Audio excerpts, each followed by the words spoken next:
നിങ്ങളുടെ ചോദ്യങ്ങൾക്ക് ബൈബിളിന്റെ ഉത്തരം എന്നുള്ള പുസ്തകത്തിൽ നിന്ന് യേശുക്രിസ്തു ദൈവമാണോ, ആദിമനുഷ്യനെ ദൈവം കെണിയിൽ വീഴ്ത്തിയോ എന്നിത്യാദി സംശയങ്ങൾക്കുള്ള നിവാരണമാണ് ഇന്ന് പ്രതിപാദിക്കുന്നത്. പ്രാരംഭമായിട്ട് യേശുക്രിസ്തു ദൈവമാണോ എന്നുള്ള വിഷയം സംബന്ധിച്ച് ഉള്ള ചോദ്യങ്ങൾക്ക് ഉത്തരം നമുക്ക് കണ്ടെത്താം. യേശു മനുഷ്യാവതാരം ചെയ്തപ്പോൾ ദൈവമല്ലാതായി തീരുകയായിരുന്നു? അല്ല, തന്റെ ദൈവത്വം ഒരു മനുഷ്യത്വത്തിൽ ഒതുക്കുകയായിരുന്നു. ഒരു ശരീരത്തിൽ സമ്പൂർണ്ണ ദൈവത്വവും മനുഷ്യത്വവും അതായിരുന്നു യേശുക്രിസ്തു. പുത്രനായ ദൈവം പിതാവായ ദൈവത്തെ ദൈവമേ എന്ന് വിളിച്ച് പ്രാർത്ഥിച്ചിട്ടില്ലേ? അത് പുത്രന്റെയും പിതാവ് ആയതുകൊണ്ടല്ലേ? ഒരാൾക്ക് പിതൃത്വം മറ്റേയാൾക്ക് പുത്രത്വവുമല്ലേ ഉള്ളത്? അതുകൊണ്ട് അവർക്ക് എങ്ങനെ ഒരുപോലെ ദൈവത്വം ഉണ്ടായിരിക്കും? പുത്രൻ പിതാവിനെ ദൈവം എന്ന് വിളിച്ചിട്ടുള്ളതുപോലെ പിതാവ് പുത്രനെയും ദൈവം എന്ന് വിളിച്ചിട്ടുള്ളതായി കാണാം. പരിശുദ്ധാത്മാവ് ദൈവമാണെന്ന് വ്യക്തമായ രേഖ ഉണ്ടുതാനും. ഒരേ നിലയിൽ ദൈവത്വമുള്ള 3 ആളത്വങ്ങളാണ് പിതാവും പുത്രനും പരിശുദ്ധാത്മാവും. അവരുടെ ദൈവത്വത്തിന് വ്യത്യാസമുണ്ടായിരുന്നെങ്കിൽ 3 ദൈവങ്ങൾ ആകുമായിരുന്നു. ഒരേ ദൈവത്വവും ശക്തിയും ആയതുകൊണ്ടാണ് ഏക ദൈവത്തിലെ 3 ആളത്വങ്ങളായിരിക്കുന്നത്.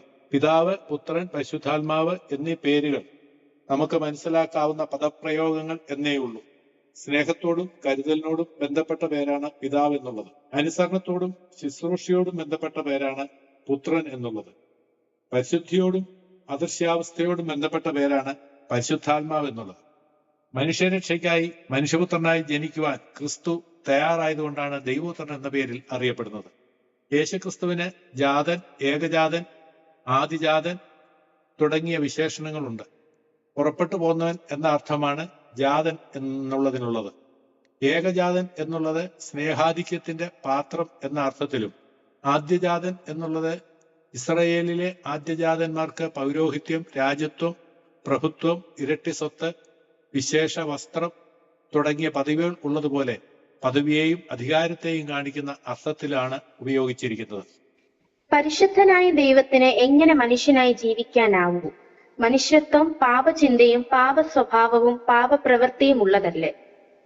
യഥാർത്ഥ മനുഷ്യത്വം പാപമുള്ളതല്ല. ആദിമനുഷ്യനായ ആദാമിനെ പാപിയായിട്ടാണ് ദൈവം സൃഷ്ടിച്ചത്.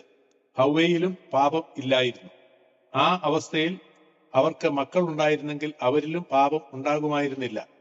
എന്നാൽ ആദാമിനും ഹൗവയ്ക്കും മക്കൾ ഉണ്ടാകും മുമ്പേ അവർ ദൈവകൽപ്പന ലംഘിച്ച് നന്മ തിന്മകളെക്കുറിച്ചുള്ള അറിവിന്റെ വൃക്ഷത്തിന്റെ ഫലം തിന്നു. കൽപ്പനാ ലംഘനത്താൽ പാപികളായി. അവരുടെ സന്തതി പരമ്പരകളും പാപികളായി. പുരുഷബന്ധമുള്ള ഒരു ശരീരത്തിലായിരുന്നുവെങ്കിൽ പരിശുദ്ധ ദൈവമായ ക്രിസ്തുവിന് വസിക്കുവാൻ കഴിയുമായിരുന്നില്ല.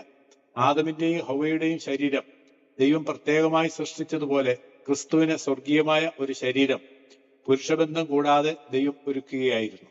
ക്രിസ്തുവിന്റെ ശരീരം ഏതെങ്കിലും പുരുഷന്റെയോ കന്യകാ മറിയത്തിന്റെയോ ഭാഗം ആയിരുന്നില്ല. തികച്ചും സ്വർഗീയം ആയിരുന്നു. അതുകൊണ്ട് അതിൽ പാപമില്ല.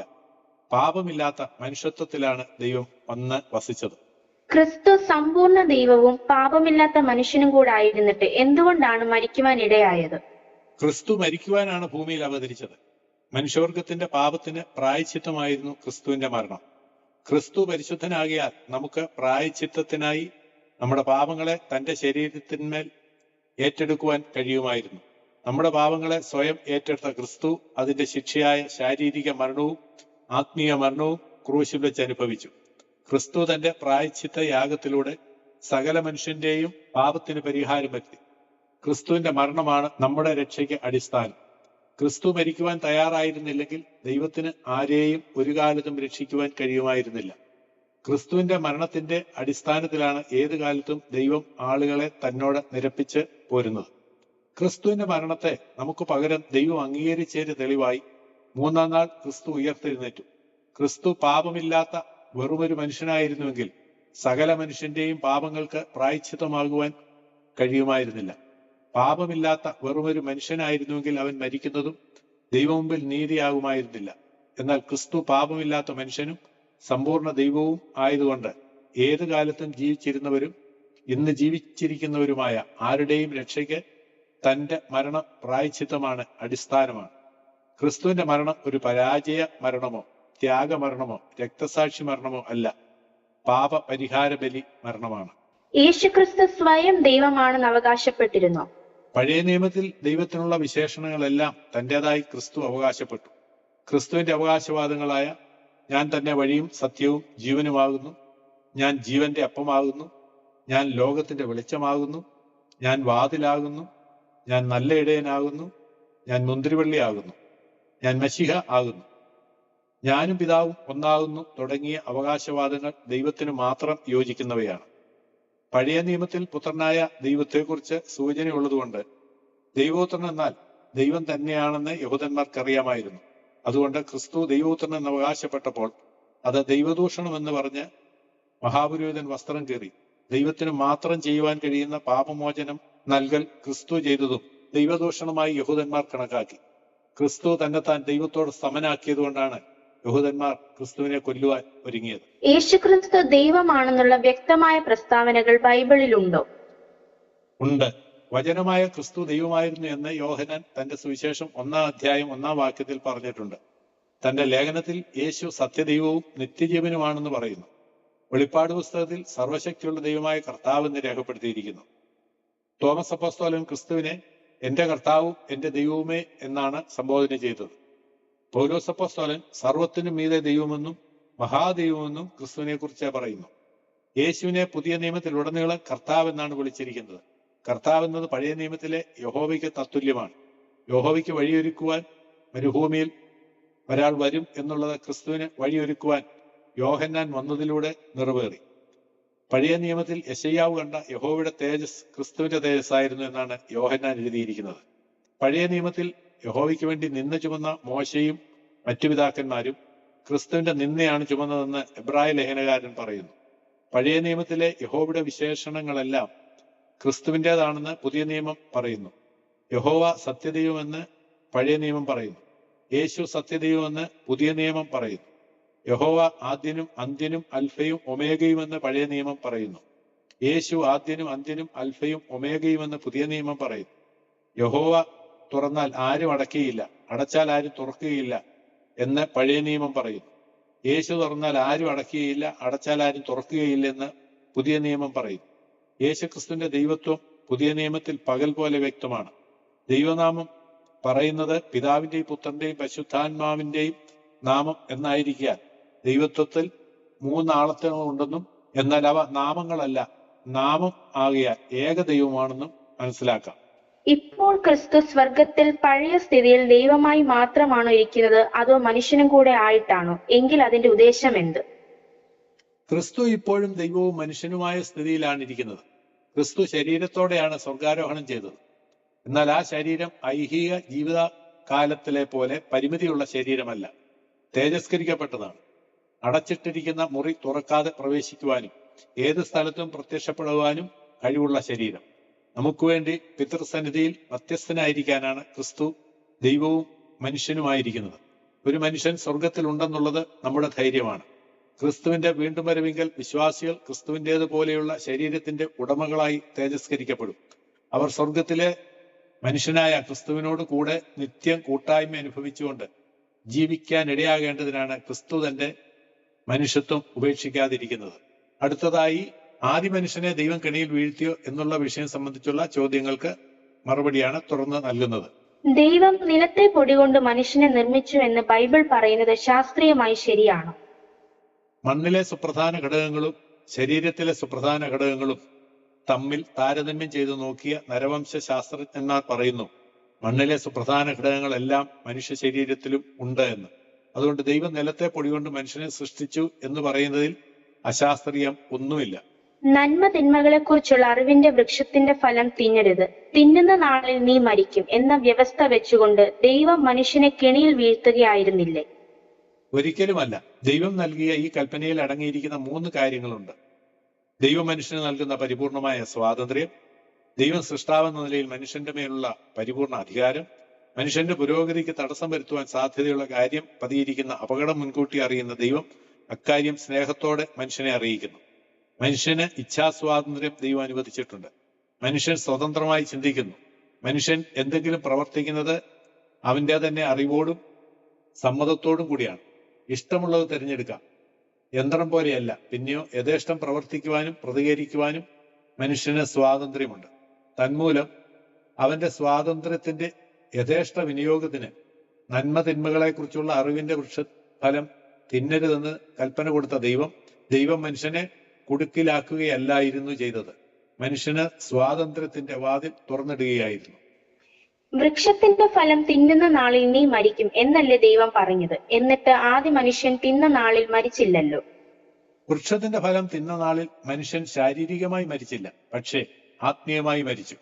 മരണമെന്ന വാക്കിന് വേർപാട് അഥവാ അകൽച്ച എന്നാണ് അർത്ഥം. തിന്ന നാളിൽ ആത്മീയമായി തന്നെ മനുഷ്യൻ ദൈവത്തിൽ നിന്ന് അകന്നു.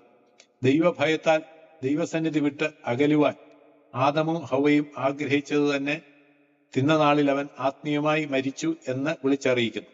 ശാരീരിക മരണവും ഏക മനുഷ്യന്റെ കൽപ്പനാലംഘനത്താൽ വന്നതാണ്. ശരീരവും ആത്മാവും തമ്മിൽ വേർപെടുന്ന സമയത്താണ് നമ്മുടെ ശാരീരിക മരണം. ആദാമിന് അതും സംഭവിച്ചു. 930 വയസ്സിൽ ആദാം മരിച്ചു. ഏക മനുഷ്യന്റെ കൽപ്പനാലംഘനം ആർക്കൊക്കെയാണ് ബാധകമായത്? ഏകൻ ദൈവത്തോട് കാണിച്ച അനുസരണക്കേട് അഥവാ പാപം അവനിൽ നിന്ന് ഉത്ഭവിച്ച മനുഷ്യവർഗത്തെ മുഴുവൻ ബാധിക്കുകയാണ് ഉണ്ടായത്. അതുകൊണ്ട് സർവ്വ മനുഷ്യരും ശിക്ഷായോഗ്യരാണ്. പ്രധാനമന്ത്രിയുടെ ഒരു തീരുമാനം മുഴുവനത്തെയും ബാധിക്കുന്നത് പോലെ ആദി മാതാപിതാക്കളുടെ പ്രവൃത്തി മാനവരാശിയെ മുഴുവൻ ബാധിച്ചു. ഏക മനുഷ്യൻ ചെയ്ത കൽപ്പനാ ലംഘനത്തിന് എന്നെ ശിക്ഷിക്കുന്നത് നീതിയാണോ? കുടുംബനാഥൻ ചെയ്യുന്ന തെറ്റ് കുടുംബാംഗങ്ങളെയും ബാധിക്കാറില്ലേ? അവർ അതിന്റെ പരിണിത ഫലം അനുഭവിക്കുന്നത് സ്വാഭാവികമാണ്. ഏതു മനുഷ്യന്റെയും വാക്ക്, ചിന്ത, പ്രവൃത്തി എന്നീ മേഖലകളുടെ രഹസ്യം വെളിച്ചത്ത് കൊണ്ടുവരുന്ന ദൈവം മുമ്പാകെ അവൻ ശിക്ഷായോഗ്യനാണ്. നമ്മുടെ ഹൃദയത്തിൽ കൂടി ഒരു പകൽ മുഴുവൻ കടന്നുപോയ ചിന്ത സത്യസന്ധമായി ഒന്ന് എഴുതി നാളത്തെ പേപ്പറിൽ നൽകുക. താങ്കൾ തെറ്റുകാരനാണോ അല്ലയോ എന്ന് അപ്പോൾ അറിയാം. മനുഷ്യൻ പാപത്തിന് അടിമയാണ്, അവൻ ശിക്ഷായോഗ്യനാണ്. ഈ ശിക്ഷയിൽ നിന്നുള്ള വിടുതലിന് മാർഗം ദൈവം ഒരുക്കിയിട്ടുണ്ടോ? ഉണ്ട്. പാപികളായ സർവ്വ മനുഷ്യർക്കും പാപശിക്ഷയിൽ നിന്നുള്ള വിടുതൽ ക്രിസ്തുവിലുണ്ട്. ബൈബിൾ നിങ്ങളോട് അറിയിക്കുന്ന ശബ്ദവർത്തമാനം ശ്രദ്ധിക്കുക. 2 കൊരിന്ത്യർ 5:14, 15:21, റോമർ 5:18, 1 പത്രോസ് 2:24.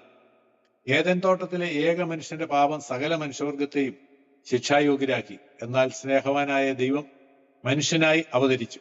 ഏദൻ തോട്ടത്തിൽ നിന്ന് ദൈവകൽപ്പന ലംഘിച്ച മനുഷ്യനെ രക്ഷിക്കുവാൻ വന്ന ക്രിസ്തു ഗത്സമന എന്ന തോട്ടത്തിൽ മരണവേദന പോലെ അതിദുഃഖിതമായ ഹൃദയവുമായി ക്രൂശിലെ മരണത്തിനായി മുൻപോട്ട് പോയി. പാപം ചെയ്ത ആദിമനുഷ്യൻ മരണത്തിന്റെ പിന്നിൽ ഒളിച്ചെങ്കിൽ ഇതാ പാപപരിഹാരം വരുത്തുവാൻ മരിക്കുന്ന ക്രിസ്തു മരത്തിന്മേൽ തൂങ്ങപ്പെട്ടു. ക്രൂശിന്മേൽ ക്രിസ്തു ഓരോ മനുഷ്യന്റെയും പാപപരിഹാരത്തിനായിട്ടാണ് മരിച്ചത്. താങ്കളെ സ്നേഹിച്ചാണ് താങ്കൾക്ക് വേണ്ടി ക്രിസ്തു മരണം അനുഭവിച്ചത്. ഏകന്റെ അഥവാ ആദാമിന്റെ അനുസരണക്കേടിന് ഏകന്റെ അഥവാ ക്രിസ്തുവിന്റെ അനുസരണം പരിഹാരം വരുത്തിയിരിക്കുന്നു.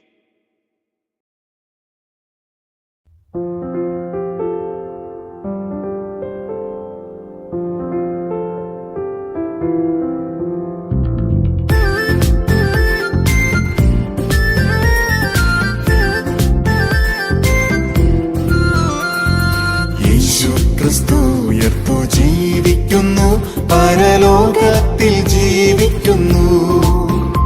ഇഹലോകത്തിൽ താനിനി വേഗം വരും, രാജരാജനായി വാണിടുവാൻ. ഹല്ലേലൂയ, ജയം ഹല്ലേലൂയ, യേശു കർത്താവ് ജീവിക്കുന്നു. ഹല്ലേലൂയ, ജയം ഹല്ലേലൂയ, യേശു കർത്താവ് ജീവിക്കുന്നു.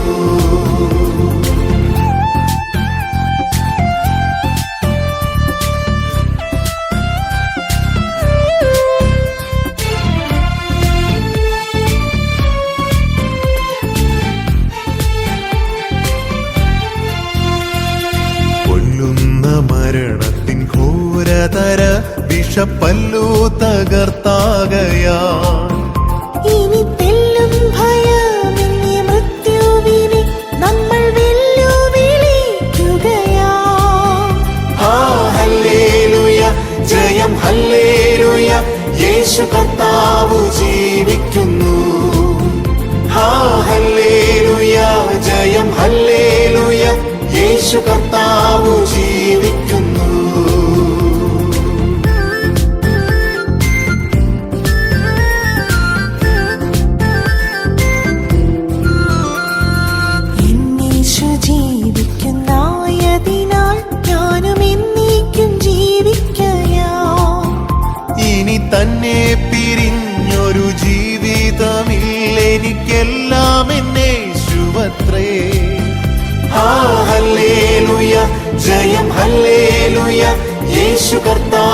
ജീവിക്കുന്നു.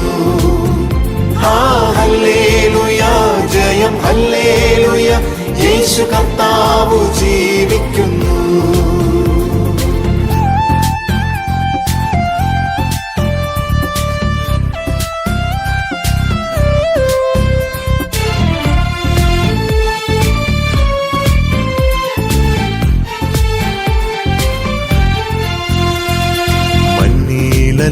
നിത്യവാസമെന്നേശുവിൻ മുന്നിൽ മഹത്വത്തിലാ. ഇനി വെണ്ണില വീട്ടിൽ ചെന്നെത്തുന്ന നാളുകളെണ്ണി ഞാൻ പാർത്തിടുന്നു. ഹല്ലേലൂയ, ജയം ഹല്ലേലൂയ, യേശു കർത്താവ് ജീവിക്കുന്നു. ഹല്ലേലൂയ, ജയം ഹല്ലേലൂയ, യേശു കർത്താവ് ജീവിക്കുന്നു.